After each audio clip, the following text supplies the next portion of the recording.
really important things for me when I was 18 years old and first thinking about this was being reassured that this was not signing your life away on the dotted line. This was, it wasn't as though you going to seminary, you were convinced you were definitely called to be a priest. They were very clear on that. And I thank God, because I was not in any way convinced that I was supposed to be a priest. I had some vague notion that there was something in this for me. There was a restlessness. God wouldn't let me, I couldn't just move past this. I couldn't just set this aside and move on with what I had planned to do with my life. So talking to the people who were who were leading the seminary and who were representing the diocese that I had studied for, they were very honest in saying a lot of guys go to seminary and a lot of guys leave. And that's a sign of a healthy seminary. It's the place where you discern. And that was reassuring for me because I didn't have it all figured out. I needed a place to go to ask that question. What does God have in mind for my life? And I needed support in answering that question and kind of just in exploring it. And seminary was the place to do it. So in my seminary, a lot of guys came in, and a lot of my best friends left then and are now married. And many of them have gone on to priesthood as well.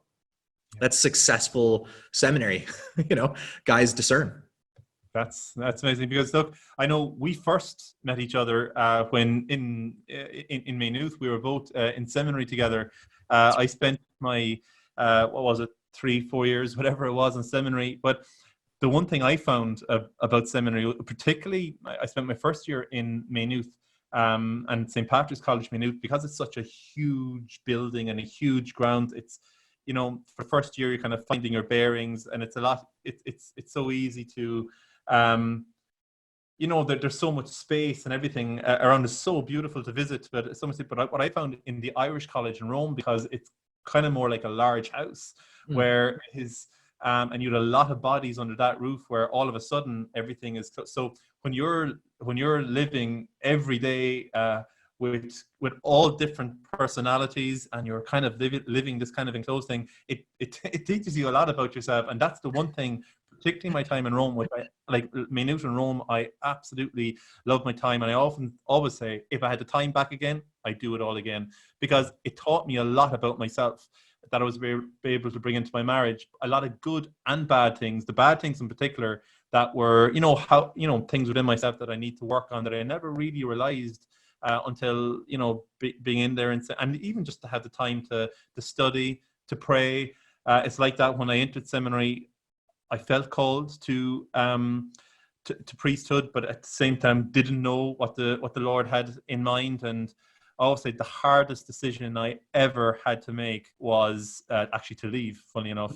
I know a lot of people thinking, wow, to enter seminary is a big decision. It was, of course, but the hardest decision, without a doubt, was to leave. And that, but yet, and a lot of that was to do with fear. A lot of that was to do, like, what does the Lord have in store for me? Because I really thought this, and I didn't leave because I absolutely hated it. I absolutely loved it, but yet I just knew in my prayer that God was calling me to something else. And that took a lot of discernment. So, if you liked what you just saw and would like to see the full interview, click on the Watch More box above, or else click on the link in the description box below. Make sure to also click on the subscribe button above so as to receive more regular content. Thank you.